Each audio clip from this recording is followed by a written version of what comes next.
2024 लोकसभा चुनाव में बिहार की बक्सर लोकसभा सीट की चर्चा बहुत तेजी से चल रही साथियों। बता दें कि बक्सर लोकसभा सीट पर निर्दल प्रत्याशी आनंद मिश्रा आईपीएस जिस तरीके से अपनी काबिलियत की बदौलत पूरी तरीके से बक्सर लोकसभा क्षेत्र में और बिहार सहित देश में ये सीट चर्चे में आ गई है। ये कहीं ना कहीं आनंद मिश्रा आईपीएस की सबसे बड़ी इसमें काबिलियत की योगदान है साथियों।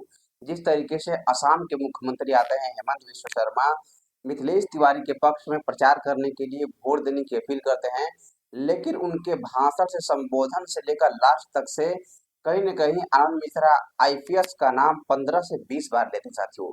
इससे ये साबित हो रहा है कि बक्सर लोकसभा क्षेत्र में पूर्व आईपीएस अधिकारी आनंद मिश्रा जबरदस्त फॉर्म में हैं। कहीं न कहीं ये लड़ाई सुधाकर सिंह वर्सेस पूर्व आईपीएस अधिकारी आनंद मिश्रा के बीच हो गई साथियों।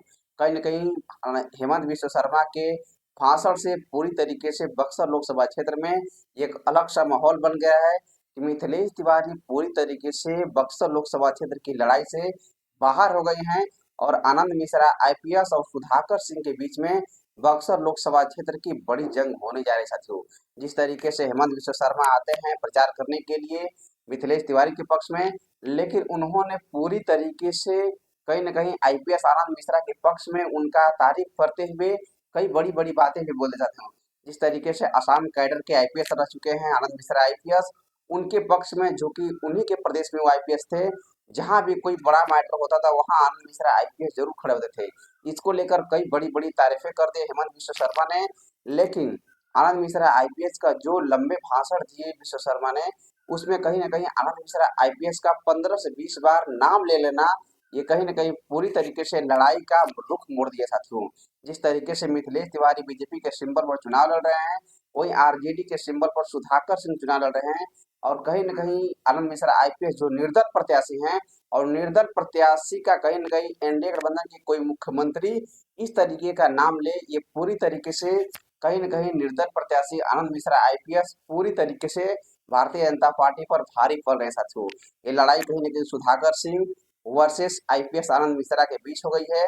तो देखने वाली बात हुई कि बक्सर की जंग में क्या होता है, लेकिन लगातार अभी एनडीए गठबंधन के धुरंधरों के धीरे-धीरे प्रचार भी शुरू हो रहे हैं।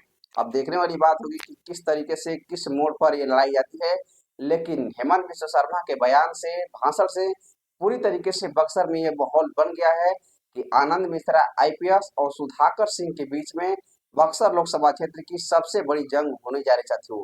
जिस तरीके से बक्सर वासियों में एनडीए के तौर पे मिथिलेश तिवारी को देख रहे थे, लेकिन हेमंत विश्व शर्मा की रैली के बाद पूरी तरीके से बक्सर का माहौल बदल गया है। आनंद मिश्रा आईपीएस के पक्ष में एनडीए गठबंधन के तमाम समर्थक जुड़ गए हैं साथियों। वहीं कहीं न कहीं एनडीए गठबंधन से जिस तरीके से मिथिलेश तिवारी के पक्ष में आते हैं हेमंत विश्व शर्मा, उनको कहीं न कहीं एनडीए गठबंधन पे प्रहार करना चाहिए, सुधाकर सिंह पर करना चाहिए।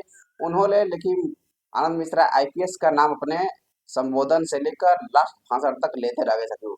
ये कहीं न कहीं ये पूरी तरीके से इंडिकेट है कि बक्सर की लड़ाई आनंद मिश्रा आईपीएस और सुधाकर सिंह के बीच में हो गई साथियों। तो देखने वाली बात है कि इस पर हमारी अपडेट लगातार बनी रहेगी। अभी के लिए इतना ही। मैं अक्षय पासवान और आप देख रहे हैं बिहारी फर्स्ट चैनल। अगर आप हमारे चैनल पर नए हैं तो सब्सक्राइब कर दीजिए। जय हिंद, जय बिहार।